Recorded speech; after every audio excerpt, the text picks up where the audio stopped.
NanoBond is our top-of-the-line cookware. It is unique in the world. We have several global patents based on the technology that went into this pan.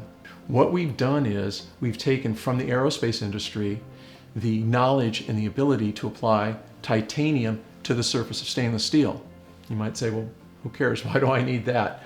What it's doing is it's alleviating one of the biggest problems with cooking with stainless steel. Stainless steel is porous.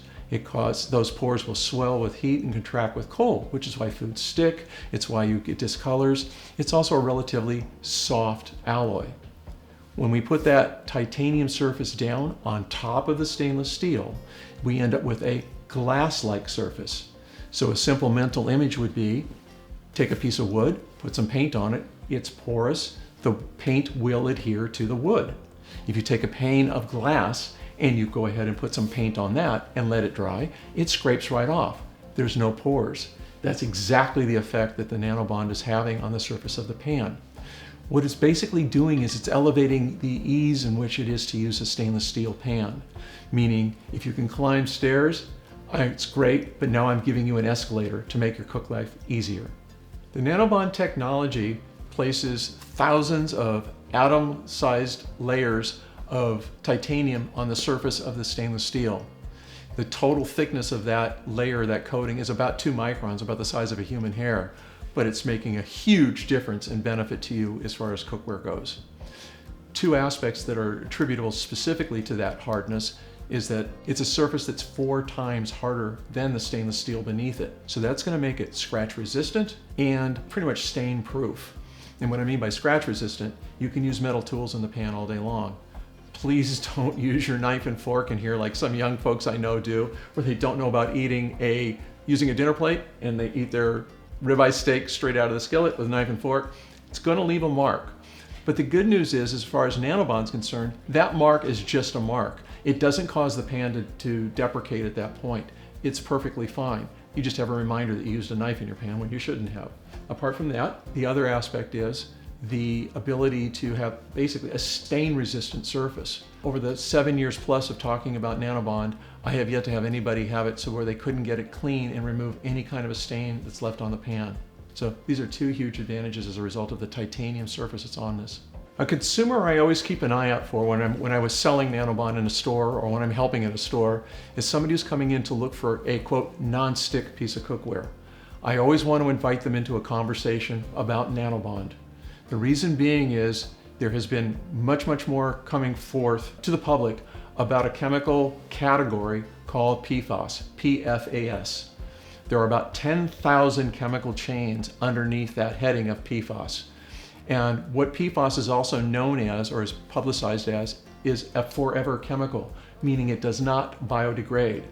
So anything that you make from it or whatever, if it's toxic or not, is going to be in our environment forever. We can't get rid of it.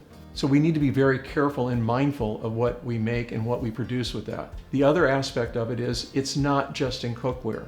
Many of you are aware of Teflon and having PFOA, which is a PFAS chemical, and everybody said, I don't want Teflon. Well, okay, that hasn't been in existence for over 10 years. The replacement chemical, though, for the PFOA is a PFAS chemical, and it's known as PTFE. It's the most common surface used by nonstick companies. That falls into that category. PTFE has not been proven to be having any ill effects on people at this time, but nevertheless, because it is a forever chemical, the European Union and now the United States has taken it on to say we need to be aware of this and we need to be monitoring it more carefully.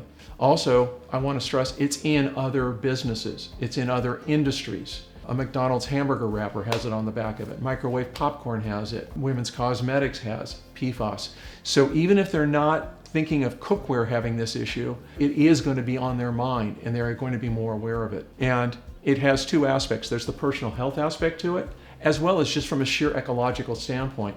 If you are tossing a pan out, and we all know that nonstick cookware doesn't usually last all that long, you're tossing it into a landfill and it's not going anywhere. It can't. It's not biodegradable. So for all of these reasons, we have NanoBond, no chemicals, toxin-free, and provides you the security of knowing you've got something that you can use for decades and not be filling up a landfill with your product. And one other point to NanoBond is the heat tolerance, or how hot you can heat the pan to. Stainless steel cookware generally has a limitation of about 600 degrees Fahrenheit.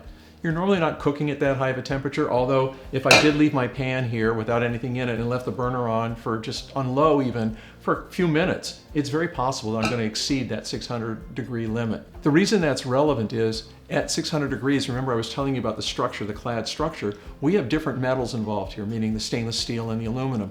They swell and heat at different rates, and when you start heating it up, you actually start creating a little bit of tension there. And over time, if you continue to do that, you can actually create like a micro break, if you will, between the layers. The way that that would exhibit itself is you're not going to see a warped pan, but what you could have happen is you can have hot spots building up where part of the pan heats at one rate and another part doesn't. And that's not good.